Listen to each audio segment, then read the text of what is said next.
दीप ये काम करना पहले कर देना मेरे भाई। क्या बोल रहा है ये ना ये चुन्नी पीछे पीछे करनी है, कमाई करना है इन्हें दूसरा वही चतुरी ना है ना, इन्हें आगे कर रही है। क्या बोल रहा है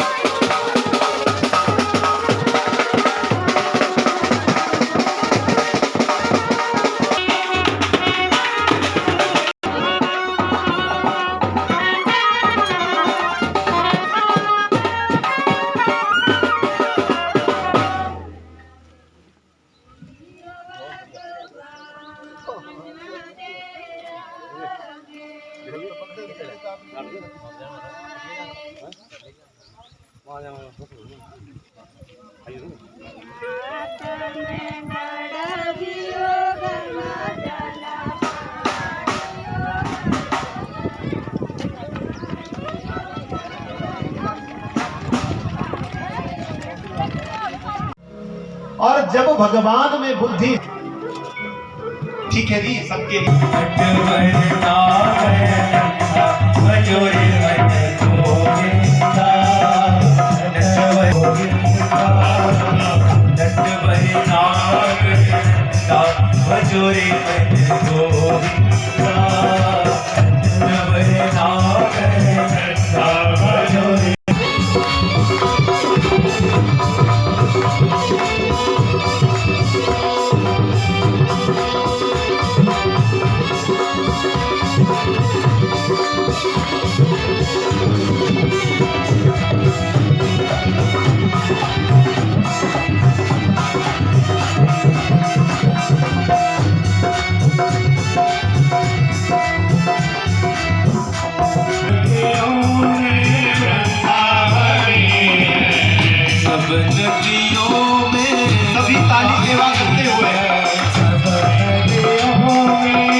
क्या वह ज्ञान होगा? भक्ति से ज्ञान पुष्ट हुआ। वास्तविकता यही है। वृंदावन धाम में आज भी भक्ति मैया तरुणी है, युवती है, सब लोग भक्ति कर रहे हैं, लेकिन ज्ञान की, अच्छे बुरे के विवेक की वहां भी कमी आ गई है। और जब हमें अच्छे बुरे का विवेक ही नहीं होगा तो वैराग्य भक्ति को तो बहुत लोग करना चाहते हैं, लेकिन ज्ञानी और वैरागी कोई बनना नहीं चाहता। प्रेम से बोलो राधे राधे, जय श्री कृष्ण। तो ये मेरे अब इनका कोई ग्राहक सौदागर नहीं है जो इन्हें अपना सके, धारण कर सके, इसलिए अब इस स्थान को छोड़कर मैं जाना चाहती हूँ। नारद जी बोले रुको देवी रुको, अगर तुमने ही इस धरा के परम धाम श्रीधाम वृंदावन धाम को छोड़ दिया तो धर्म ही समाप्त हो जाएगा। एक ही तो धाम बचा है जहाँ भगवान का नाम है। अगर तुमने ही इस धरा को छोड़ दिया, इस श्रीधाम को छोड़ दिया तो भारत भूमि का वर्चस्व खत्म हो जाएगा, गरिमा समाप्त हो जाए। तुम रुको, मैं ज्ञान और वैराग्य की पुष्टि के लिए कुछ करता हूं।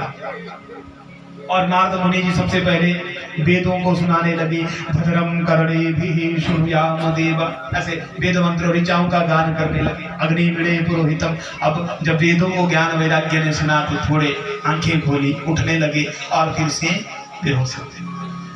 उसके बाद गीता को सुनाना शुरू किया। सर्वधर्मान् परित्यज्य मामेकं शरणं व्रज अहं त्वां सर्वपापेभ्यो मोक्षयिष्यामि मा शुचिः। धर्म क्षेत्रे कुरुक्षेत्रे समवेता युद्धवः मामका पांडवश्चैव किम कुर्वत संजय। ऐसे गीता जी के श्लोकों का गान शुरू किया। अन्य भी श्रुतियों स्मृतियों का गान करना प्रारंभ किया। अब गए ज्ञान वैराग्य आंखें तो खोलते हैं लेकिन उठ नहीं पाते हैं। अब जब सब प्रयत्न कर लिए, सब मंत्रों का पाठ कर लिया, कुछ भी करने से ज्ञान वैराग्य उठे नहीं, जागे नहीं। अब उदास होकर के भगवान की तरफ देखा। भगवान के पुत्र हैं, जैसे ही पुकारा आकाशवाणी हुई, एतदर्थम तो देवर सत्कर्मम सुरनचरः।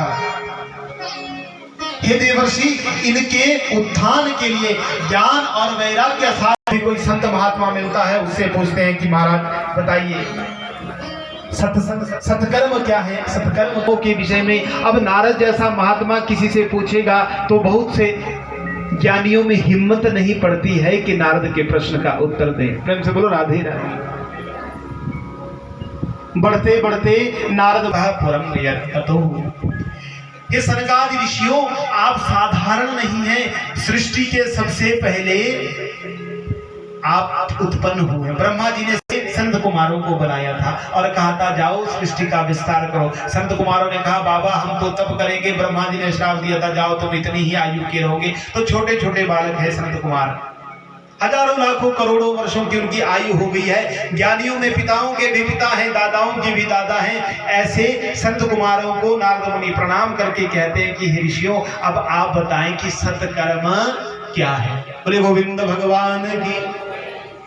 यहाँ पहला शब्द आया है सत्कर्म, जो भागवत हमें सिखाता है। सत्कर्म क्या है?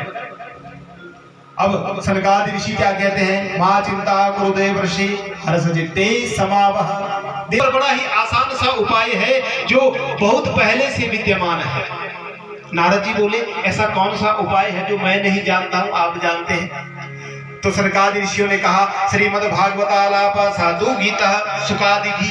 अरे श्रीमद् भागवत महापुराण की कथा कराइए, जो शुक आदि मुनियों के द्वारा गाया गया परम पवित्र गान है, परम पवित्र गीत है।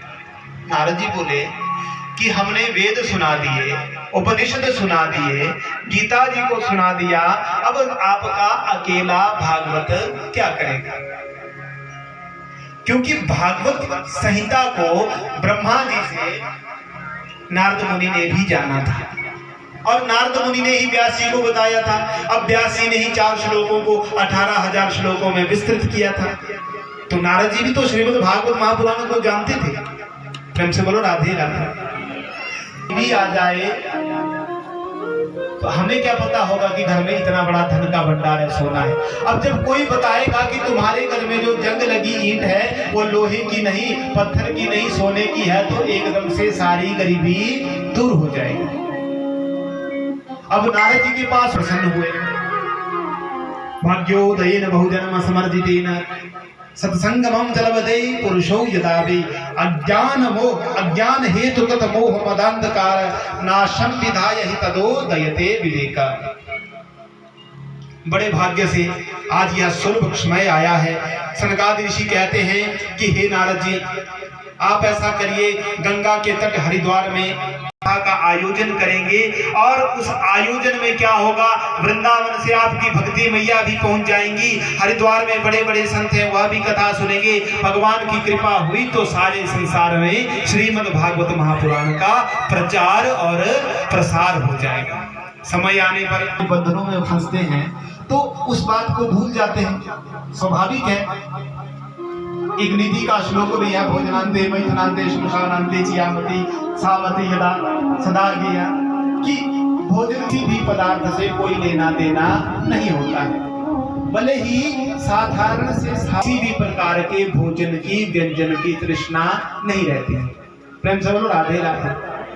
पेट में कोई जाता है ना, कोई किसी की मृत्यु के समय जब वापिस लौट रहा होता है तो मन ऐसा होता है कि ये संसार कुछ भी नहीं है, कुछ भी नहीं है। हमारे साथी था, मित्र था, रिश्तेदार था, मर गया, सब यही छूट गया। नीति कहती है कि अगर ऐसी भी है जैसी शमशान के अंत में होती है, वापिस आते समय होती है, ऐसी बुद्धि अगर हमारी सदा हो जाए तो मनुष्य, इसका क्या उपाय है कि जैसी बुद्धि कथा में होती है मनुष्य की वैसी सदा रहे? इसका क्या उपाय है? इसका एक ही उपाय है कि बार बार भगवान की